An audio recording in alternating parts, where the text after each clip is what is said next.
O Domingo Espetacular foi a Baltimore, nos Estados Unidos, para acompanhar a investigação do acidente que derrubou uma ponte inteira.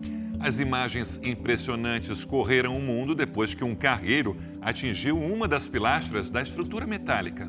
A tragédia levantou a dúvida: será que as principais pontes brasileiras estão preparadas para suportar acidentes como esse?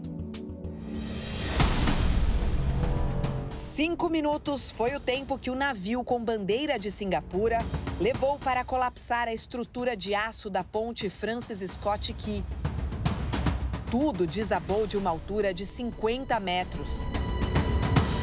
Eu senti o impacto na casa. A embarcação seguia em direção a Colombo, capital do Sri Lanka.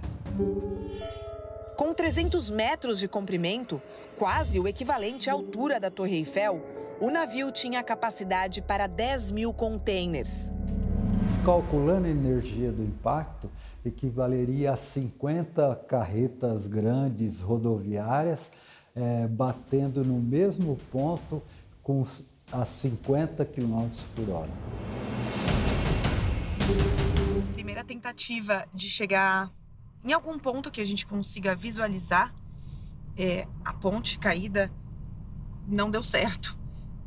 Eu vou tentar fazer um outro caminho, tentar chegar na cidade de Dundalk, que é do outro lado da ponte, para ver se a gente consegue algum lugar para ver o tamanho do estrago. A gente está passando aqui embaixo do rio Patapsco. Eu já rodei toda a península e é bem difícil ter uma boa vista. Esta senhora tem uma vista privilegiada e está tirando uma casquinha da situação. Ela contou que está cobrando $500 para as pessoas entrarem na propriedade dela. Finalmente, um ótimo lugar para ver a ponte e o barco MV Dali. É possível ver a pilastra que ficou intacta. Os problemas começaram logo depois de deixar o porto de Baltimore. À 1h27 da manhã, o comandante passou um rádio dizendo que o navio estava sem energia elétrica e sem propulsão e que se aproximava da ponte. Os primeiros socorristas tiveram menos de 2 minutos para interditar a passagem de carros. There's a ship approaching. It just lost their steering. 8 pessoas que faziam a manutenção da ponte caíram no rio, que tem temperatura média de 8 graus nessa época do ano. Cerca de 1 hora depois do acidente, 2 homens foram resgatados vivos. Muitos veículos foram parados antes de entrarem na ponte, o que salvou a vida de muita gente de forma heróica. No dia seguinte, mais 2 corpos foram encontrados. 4 seguem desaparecidos. John Flansburg mora à beira do rio Patapsco há 8 anos e estava dormindo na hora do acidente. Achei que era um caminhão. Meu amigo disse para eu checar, e quando eu vi, a ponte não estava mais lá. A situação complicou o trânsito na região. Por onde se passa, além da imprensa, tem muita gente tentando ver o que restou da ponte. Pessoas viajaram mais de 1 hora para ver de perto o que aconteceu. É uma oportunidade de vermos a ponte antes de ser retirada do rio.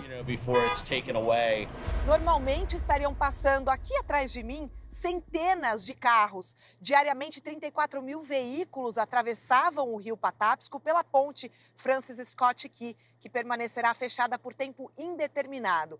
Os esforços agora serão para remover os destroços e limpar o canal para que o fluxo marítimo volte a funcionar o mais rapidamente possível.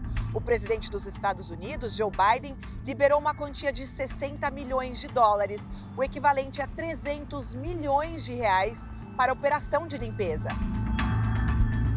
O presidente já confirmou que virá a Baltimore para ver a situação no porto no meio da semana.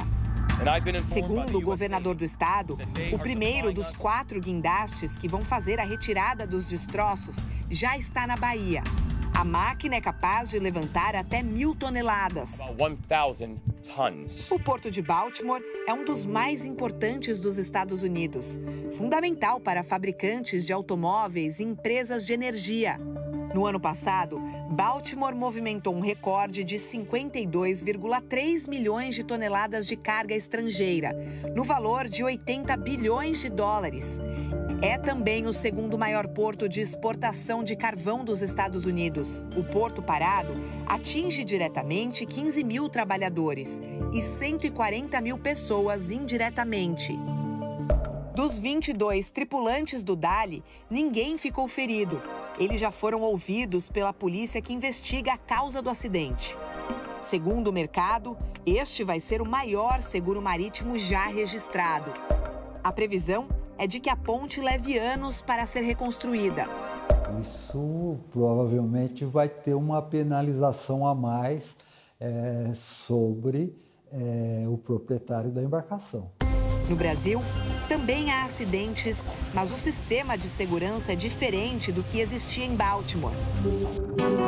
A ponte Rio-Niterói, que tem 14 quilômetros de extensão, acaba de completar 50 anos.